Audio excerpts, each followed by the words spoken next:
Debat calon presiden Capres ketiga yang berlangsung Minggu tanggal 7 Januari tahun 2024 di Istora Senayan, Jakarta, cukup terasa panas, terutama ketika dua capres yakni Capres nomor urut 1 Anies Baswedan dan Capres nomor urut 3 Ganjar Pranowo kompak melontarkan serangan ke Capres nomor urut 2 Prabowo Subianto.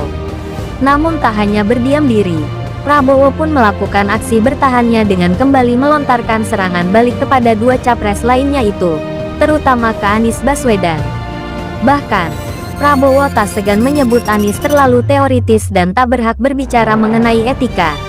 Terlepas dari memanasnya kondisi saat debat, ketiga capres itu pun akhirnya memberikan ketegasan terkait visi misi mereka di bidang pertahanan, keamanan, hubungan internasional dan geopolitik saat sesi pernyataan terakhir atau closing statement sebagai tanda akhir dari debat capres ketiga tersebut. Lantas, seperti apa pernyataan penutup mereka? Berikut isi lengkapnya. 1. Anies Baswedan.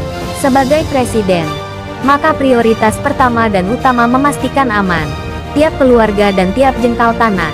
Dan itu artinya kita memastikan mereka yang diberi tugas mengamankan dipikirkan kesejahteraannya, memastikan kenaikan gaji tiap tahun, memastikan rumah dinas, memastikan kesejahteraannya, sehingga mereka bisa konsen. Siapa itu TNI, Polri dan ASN pertahanan itu kunci. Kedua, ketika bicara menjaga keamanan, kita juga jaga pelibatan kita di kancah internasional. Presiden jadi panglima tertinggi di diplomasi Indonesia di tingkat dunia hadir mewarnai membawa nilai Indonesia dan seperti di debat ini tidak banyak diberikan banyak bicara di forum global 2-3 menit. Itulah waktunya. Tapi di situ seninya. Bagaimana kompleks gagasan, kompleks ide disampaikan lugas dan ketika Indonesia disampaikan posisinya tegas, maka kita tak ragu, kita memperjuangkan penghapusan penjajahan di muka dunia. Maka Indonesia tidak sungkan mengatakan pada negara manapun, hentikan penjajahan di tanah Palestina. Dan usahakan itu diplomasi seluruh tempat. Bukan hanya statement dari Menlu tapi serius menjajaki seluruh kekuatan. Kita mau Indonesia menjadi kekuatan yang disegani. Dan mulai dari mana? Dari pemimpin menjunjung tinggi etika, pengetahuan, terbuka atas gagasan mempertahankan Indonesia atas ancaman baru dan itu artinya kita hadir di berbagai wilayah pertemuan global membawa aspirasi Indonesia.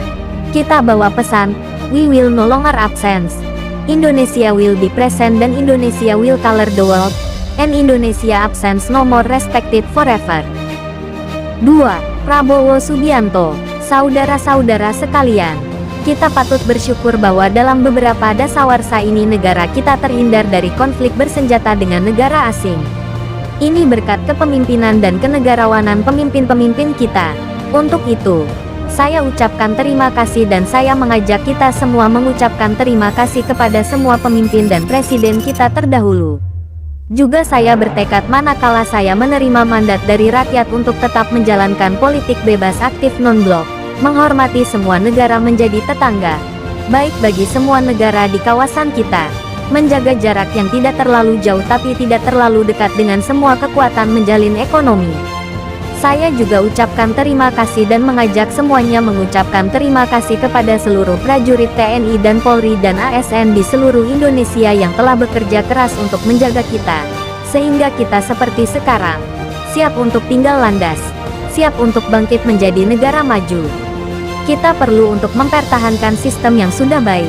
Saya akan teruskan TNI dan Polri tetap berada langsung di bawah kendali Presiden, untuk mempercepat reaksi dan memperpendek rentang kendali dan rentang komando. Saya juga akan memperbaiki kesejahteraan dan kualitas hidup TNI dan Polri dan ASN secara signifikan. Saya mengajak semua bangsa bersatu rukun. Dengan kerukunan, dengan persatuan kita akan kuat. 3. Ganjar Pranowo. Untuk mengakhiri ini saya mau bacakan kembali. Kalau dari buku himpunan RKKKI, Anggaran Kemenhan 107. 2021 meningkat, agar tidak keliru soal data. Lalu capai MIF. Itu dari data laporan Kemenko Polhukam yang dipublish terbuka. Karena kita tidak bisa akses dari Kemenhan, maka minimum essential force itu kemungkinan kan berat untuk terpenuhi. Maka untuk konteks ekonomi politik luar negeri, Itu perlu redefinisi politik bebas aktif kita penting. Dubes siber itu penting, karena dubes ini perlu untuk merespons. Dubes krisis iklim harus diperlukan. Garda samudera jadi strategi baru dari poros maritim dunia. Pesawat alutsista kita mesti siap tempur dan nol tolerance untuk kecelakaan. Anggaran pertahanan hingga 2% dari PDB.